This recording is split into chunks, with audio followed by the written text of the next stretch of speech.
یہ خدمت کا عمل بہت اونچا عمل ہے، اور اس خدمت کے عمل سے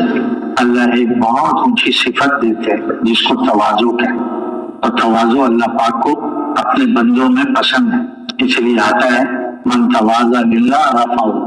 جو تواضع اختیار کرتا ہے اللہ اس کو اونچا کرتے بلند کرتے۔ تو خدمت کے کاموں سے یہ تواضع کی صفت ملتی ہے، اپنے ساتھیوں کی خدمت کرنی، جو خدمت کے محتاج ہیں ان کی خدمت کرنی، ہر کی خدمت کر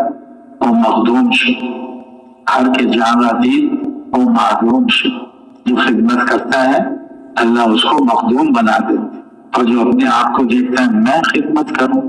ارے میں تو بڑا آدمی ہوں، میں کیسے خدمت کروں، ہر کے جان راضی وہ معلوم سے، جو اپنے آپ کو دیکھتا ہے نا وہ معلوم ہو جاتا ہے، تواضع کی صفت نہیں آتی تو وہ اونچا نہیں ہو سکتا۔ اور یہ جو خدمت ہے نا یہ ہمارے بڑوں نے نہیں لگائی ہے، اوپر سے چلی آ رہی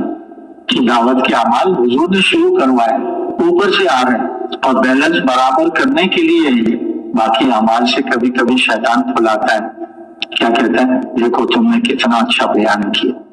تم نے کیسی اچھی تعلیم کرائی، یہ تم نے تو بہت اچھا مذاکرہ کیا،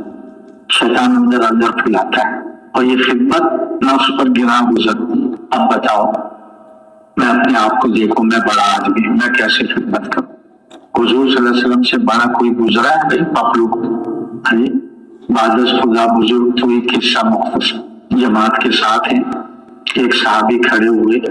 عرض کیا اللہ کے رسول میں اپنی جماعت کی اکرام کرنا چاہتا ہوں، اونٹ ذبح کر کے گوشت کھلانا چاہتا۔ ایک اور صحابی کھڑے ہو گئے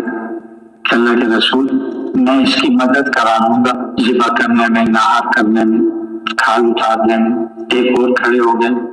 کہ اگر ان کو اجازت دیتے ہیں تو گوشت بنانے میں میں ان کی مدد کرا دوں۔ حضور صلی اللہ علیہ وسلم نے فرمایا تم یہ کام کر لو،